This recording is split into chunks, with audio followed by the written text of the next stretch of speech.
قرآن پاک کی بے ادبی اگر کسی جگہ کرتے ہیں عذاب نہیں آنے والا، تمہاری نسلوں میں کلمہ لا الہ الا اللہ محمد الرسول اللہ پڑھنے والے لوگ پیدا ہوں گے، اور جس زمین پر قرآن پاک کو جلایا گیا اس زمین سے 5 وقت اللہ اکبر کی صدائیں آنے والے دور میں دنیا دیکھے گی۔ یہ قرآن کا نظام ہے،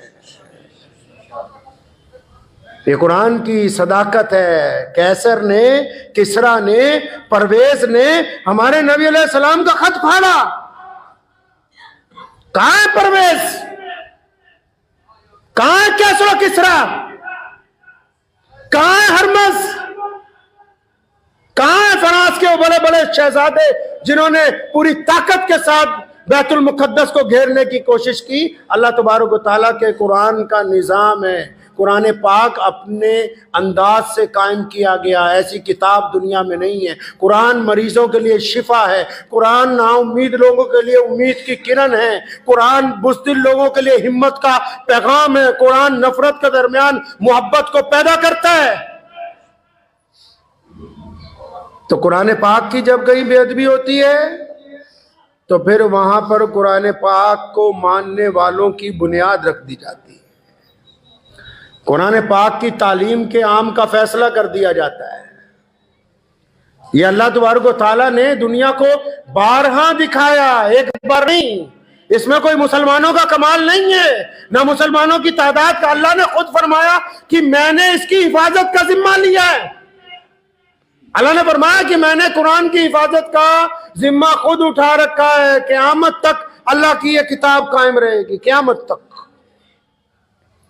پیارے نبی حضرت محمد رسول اللہ صلی اللہ علیہ وسلم کو یہ خوبصورت کتاب عطا کی گئی ہے۔ قرآن پاک نے اسلوب طے کیے ہیں زندگی گزارنے کے۔ ہم رنگ و رنگ، نسل و نسل کے لوگ ہیں اسلام کے اندر۔ حرم کے بیٹوں میں مکہ مکرمہ سے آپ دیکھ لیجئے، دنیا کی جس مرضی سمت میں نکل جائیے، قرآن پاک جو ہے کسی ایک قوم کا، ایک رنگ کا، ایک زبان کا، ایک نسل کا تھوڑی ہے۔ ہمارے ملک میں بھی جن لوگوں نے نعوذ باللہ قرآن پاک پہ اعتراض کیا کہ اس میں آتنک کی آیتیں، جب قرآن پڑھنا آتا ہی نہیں، جس دن قرآن پڑھو گے تو پتہ یہ لگے گا کہ آتنک واد کے خلاف جن آیتوں کو تم نے یہ کہا کہ آتنک کی ہیں، دنیا میں آتنک واد کے خلاف پہلی سرجیکل سٹرائک، دنیا میں آتنک واد کے خلاف پہلے حق اور انصاف کا اگر کوئی اعلان کرتا ہے تو اللہ تبارک و تعالیٰ کا قرآن کرتا ہے۔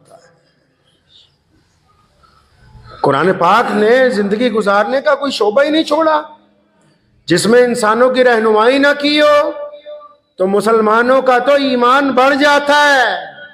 دنیا میں پہلے دستور تھا نا، دھمکی دیتے تھے، لوگ ڈر جاتے تھے، قرآن نے اس کو بدل دیا۔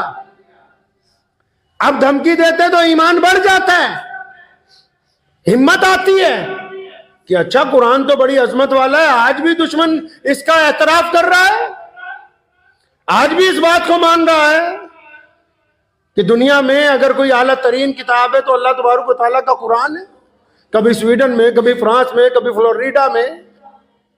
اس کا مطلب دنیا کا جو طاقتور ترین حکمران آج بھی ہے، جو دنیا میں اپنے آپ کو دادا کہتے ہیں، امریکہ، ان کو بھی اگر کسی بات سے تشویش ہے تو اللہ تبارک و تعالیٰ کے قرآن پاک سے ہے۔ اور ایک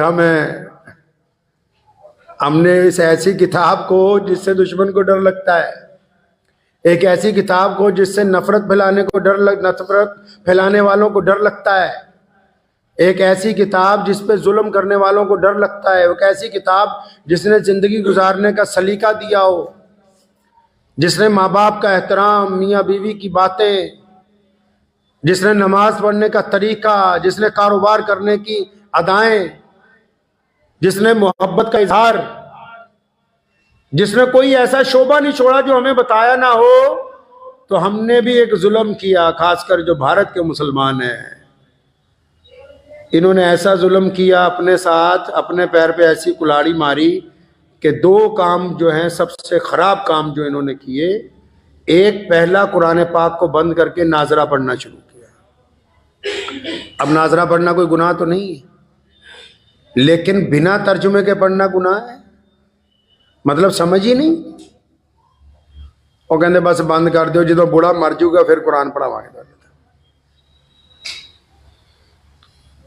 تو جی بس 500 روپے مولوی صاحب کو دیں گے، قرآن پڑھ دو، ہمارے ابا کا انتقال ہو گیا۔ آپ کبھی کسی مدرسے میں پڑھے ہیں؟ نہیں پڑھے تو چلے جاؤ 10 دن پڑھ لو۔ جو چھوٹے چھوٹے بچے ہوتے ہیں نا، ان کو کہتے ہیں فلاں کے گھر قرآن خوانی ہے، ہاں چلو دعوت ہے، اب اگلا کہتا ہے 2 4 صفحے کٹھی پٹی جاؤ، اتنا کہڑا چودھری صاحب دیکھنا آ رہے قرآن کتنا پڑھیا کتنا نہیں پڑھیا۔ انہوں نے بہترین اللہ کی کتاب، جس نے انہیں سلیقہ دینا تھا زندگی گزارنے کا، قرآن پاک نے چھوٹی چھوٹی باتوں کا ذکر کیا ہے۔ قرآن پاک نے نماز کی وجہ تسمیہ بیان کی، قرآن پاک نے یہاں تک کہا کن لوگوں سے گفتگو کرنی ہے، کن سے نہیں کرنی۔ قرآن پاک نے یہ کہا کہ یتیموں کے ساتھ معاملہ کیسے کرنا ہے، قرآن پاک نے یہ بتایا کہ ظالموں کے ساتھ کس طرح گفتگو کریں گے، قرآن پاک نے کہا کہ سڑک پر چلنا کیسے، بیپار کیسے کرنا ہے، بھائیوں بہنوں کے ساتھ معاملات کیسے ہونے ہیں، مال کی تقسیم کس انداز سے کی جانی ہے، بیمار ہو جاؤ تو شفا کیسے ملے گی اس کتاب میں سے، سائنسدان بننا ہے تو کون سی آیتیں ہیں قرآن پاک کی جو دنیا کے رموز کھولتی ہیں۔ رسول اللہ کبھی سمندر کی طرف ایک قدم نہیں بڑھے، اور تحت الثری کا ذکر، تحت الثری کا، سمندر کے نیچے 7ویں تہ کا ذکر قرآن پاک نے کیا ہے۔ آسمانوں کے رموز کھول کے رکھے، انسان کے جسم کے رگ و پے کے رموز کھول کے رکھے، اور انہوں نے بھارت کے مسلمانوں نے اس کتاب کو بند کیا، کہتے ہیں ناظرہ پڑھا دے، جب ابا جی کا انتقال ہو جائے گا تو بخشوا دینا بس۔ دوسرا، حضور صلی اللہ علیہ وسلم کی سیرت نہیں پڑھی، سیرت کو بند کر کے فتووں کی کتاب لے آئے۔ قرآن پڑھتے، سیرت پڑھتے تو قرآن سمجھ میں آتا، 2 کام غلط کیے۔